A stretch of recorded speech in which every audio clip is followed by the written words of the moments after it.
আপনারা জানেন rapid action battalion সবসময় মাদক সন্ত্রাসের বিরুদ্ধে সোচ্চার এবং জিরো টলারেন্স নিয়ে কাজ করছে।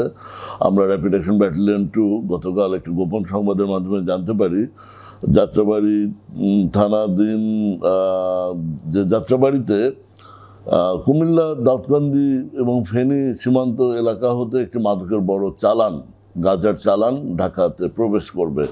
আমরা এই গোপন তথ্যের ভিত্তিতে আমরা যাত্রাবাড়িতে অবস্থান গ্রহণ করি এবং আমাদের সোর্সের দেওয়া তথ্য মতে সন্দেহজনক একটি প্রাইভেট কার আমরা থামার জন্য সিগন্যাল দিই চেকপোস্টে। তো আমাদের সিগন্যাল সংকেত পেয়ে প্রাইভেট কারটি পালিয়ে যাওয়ার চেষ্টাকালে আমাদের আভিযানিক দল গাড়িটি আটক করে এবং এই সড়কের উপরে প্রধান সড়কের উপরেই গাড়িটি তল্লাশি করে প্রায় 56 কেজির গাঁজা উদ্ধার করা হয় এবং দুজন আসামিকে গ্রেপ্তার করা হয়। মেহেরুন্নেসা নামে একজন মহিলা এবং অন্য আরেকজন পুরুষ যে গাড়ি চালাচ্ছিলেন দুজনকে আমরা আটক করি এবং তাদের বিরুদ্ধে মাদক আইনে নিয়মিত মামলা রুজু করা হয়েছে। আপনারা জানেন গত সপ্তাহ আমরা এই যাত্রাবাড়ি এলাকা থেকে একইভাবে আমরা প্রায় 96 কেজি গাঁজা আমরা দুটো অভিযানের মাধ্যমে উদ্ধার করেছি।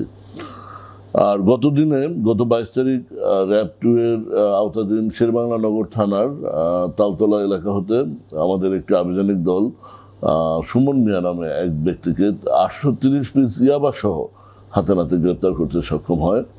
এছাড়াও মোহাম্মদপুর থানাধীন চানমিয়া হাউজিং এরিয়াতে আমাদের একটি আভিযানিক দল গোপন সংবাদের ভিত্তিতে যে একটি ডাকাত চক্র ডাকাতির জন্য প্রস্তুতি নিয়ে অপেক্ষা করছে তথ্য পেয়ে গোয়েন্দা তথ্য অনুযায়ী অভিযান পরিচালনা করে এবং চানমিয়া হাউজিং এলাকা হতে ডাকাত সর্দার সালাউদ্দিন এবং তার 2 সহযোগী 3 জনকে দেশীয় অস্ত্র সামুরাই সহ হাতে নাতে গ্রেপ্তার করে আমরা তাদের বিরুদ্ধে মোহাম্মদপুর থানায় ডাকাতি প্রস্তুতির মামলা আমরা রুজু করেছি।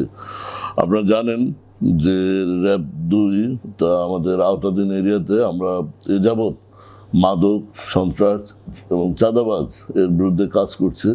আমরা 5 আগস্টের পরবর্তী প্রায় শতাধিক অস্ত্র থানা থেকে লুণ্ঠিত অস্ত্র আমরা উদ্ধার করেছি এবং অত্র এলাকায় যে যারা এই কিশোর গ্যাং পরিচালনা করে মাদক ব্যবসা পরিচালনা করে টপ টেরর কবজিঘাটা আনোয়ার সহ ভুয়া সেলিম চুয়া সোহেল এবং জেনাবা ক্যাম্পে যারা সন্ত্রাস রাজত্ব কায়েম করেছে আমরা 583-র অধিক এই চাঁদাবাজ সন্ত্রাসী মাদক ব্যবসায়ীকে আমরা গ্রেপ্তার করেছি।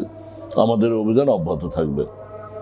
মাদক এবং সন্ত্রাস নির্মূলে আপনারা যে পদক্ষেপ নিচ্ছেন তা অবশ্যই প্রশংসনীয় এবং আপনাদের কোনো মেসেজ কি তাদের জন্য আছে বা কোনো বার্তা কি তাদের জন্য আছে?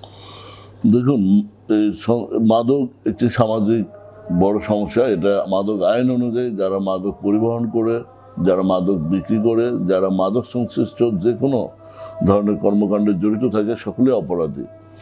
মাদক একটি ব্যক্তি, একটি সমাজ, একটি পরিবারের জন্য অভিশাপ। তো আমরা বলবো যে মাদক ব্যবসায়ী যারা জড়িত তাদেরকে আইনের আওতায় আইনের হাতে তুলে দিন, মাদক মুক্ত সমাজ গড়ি।